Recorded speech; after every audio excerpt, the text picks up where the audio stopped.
So we're moving on to a new topic. Not going too far away, though. Not going too far away. We're still staying in this world. So now we're looking at the teachings on the 8 worldly winds. And these teachings describe the world that we humans live in on planet Earth. Now, we just talked about existence. We've spent months actually talking about existence, the 3 characteristics of existence. Nothing personal, but we all live in a changing world of 10,000 joys and sorrows. But now we're going to look at the weather patterns that we humans are making. And these are the 8 main weather patterns that we experience. We're certainly living in extreme weather patterns right now, right? It's actually kind of frightening, and we do know that. But it's also not an accident that the Buddha used words that would suggest weather patterns, would suggest nature. And drawing a parallel between the way we humans move through the world and make currents, weather currents in our world, and the way Mother Nature makes weather currents in the world. Yeah. Mother Nature, thinking about it in terms of Mother Nature, it sort of exposes our nature. And we actually see the way in which there's a lot of similarity here. The law of nature is the law of nature. And so in the 8 worldly winds, there are these opposing pairs that display this dynamic tension between the 2 words. So here are the couplets. Praise and blame, success and failure, pleasure and pain, and fame and disgrace, or fame and shame. There are different words, and you'll notice that different translators use different words. Find the word that really resonates and helps you to understand what these pairs are pointing to. Because these are the wind currents that we get swept away by. And to put it in a very simple terms, we get swept away by sukha moments of pleasure, pleasurable experiences, and we get swept away by dukkha moments of suffering. And what happens when we get swept away by these kinds of currents? Think about that, like how it feels when we encounter pain or blame or feel shame in some way or embarrassed, right? What happens to the calm and that sense of ease that we created in our meditation practice? Where did that go? And these weather patterns affect us. They blow us off course all the time. They're very stressful. Even the good stuff is stressful. Even the good stuff, the praise, the success, the fame, the prestige, the win, the prize, the gain, right? Bill read that beautiful quote, which he's so often read about praise. Even teachers sitting, on their seat experience this, a little bit of praise and they feel puffed up, a little bit of criticism and they feel deflated. Human beings, there you go. Right. And we all know that phrase. There's this old saying like, too much of a good thing. You want to be careful about having too much of a good thing, which implies that actually too much pleasure can be problematic. Praise can give us a big head, make us prideful, and too much chocolate cake can put us at risk for our health. Right? Just like that. So let's consider the worldly winds in our own life. All right, let's also understand that these words aren't static, that they're describing a range of experiences. Each word describes a range of experiences, and you'll all experience them. In fact, I would say that most of us experience these in greater and lesser degrees during the course of most days. So I'm going to actually read right now directly from the sutta that this comes from. It's the Lokawapati Sutta. And it's very clear and straightforward. It goes like this. This is the Buddha talking. He says, for the uninstructed run-of-the-mill person, that would be us, for the average person, There arises gain, loss, status, disgrace, censure, praise, pleasure, and pain. And for the well-instructed practitioner, there also arises gain, loss, status, disgrace, censure, praise, pleasure, pain. But then Buddha poses a question. He says, so what's the difference? What's the distinction? The distinguishing factors between the well-instructed practitioner and the average everyday person, and how they relate to these experiences. Well, he goes on to answer his own question.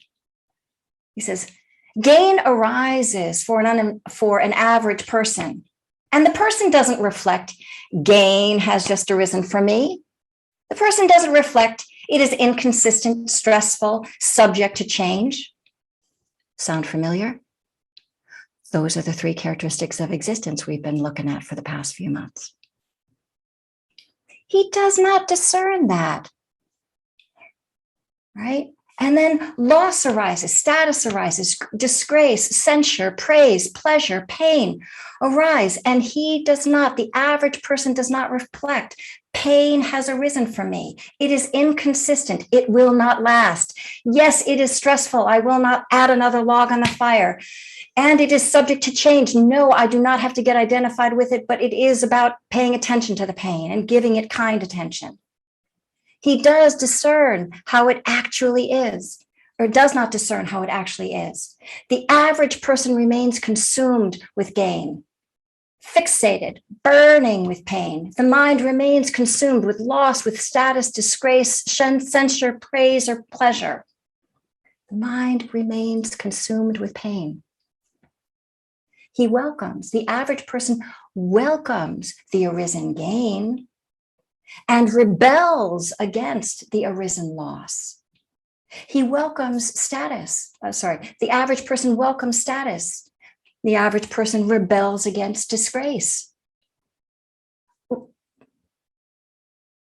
Welcomes the praise, rebels against censure, welcomes pleasure, rebels against pain.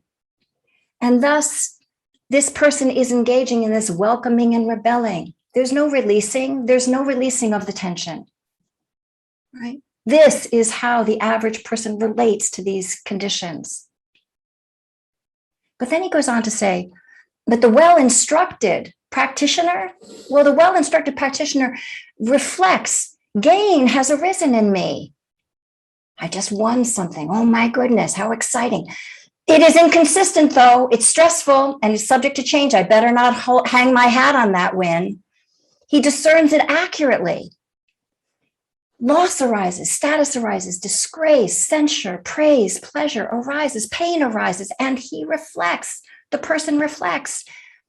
Pain has arisen for me. It's inconsistent, it's stressful, it's subject to change. He discerns it accurately and therefore relates to it well. The mind does not remain consumed by the gain or consumed by loss or status or disgrace or censure or praise or pleasure. The mind does not remain consumed with pain. He goes on. He says, the well-instructed practitioner does not welcome the arisen gain, nor rebel against the arisen loss. I'll use another example. He does not welcome the arisen status, the fame, nor rebels against the disgrace.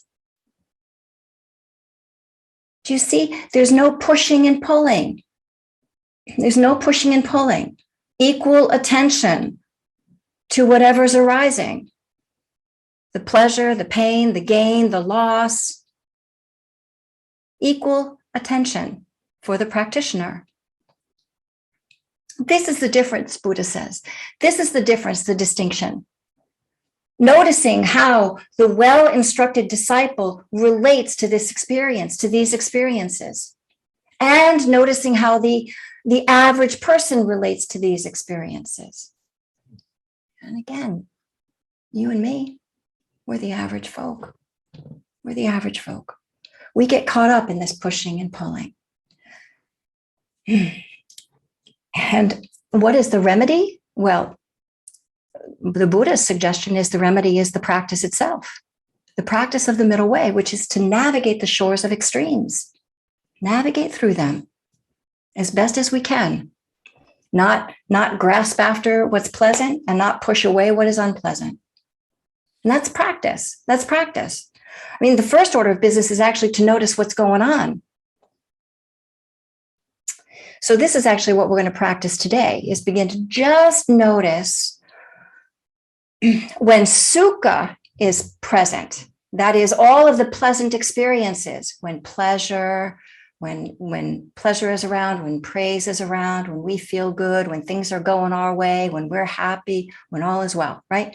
We're going to notice when those experiences are happening and then savor those, just breathe and savor with those.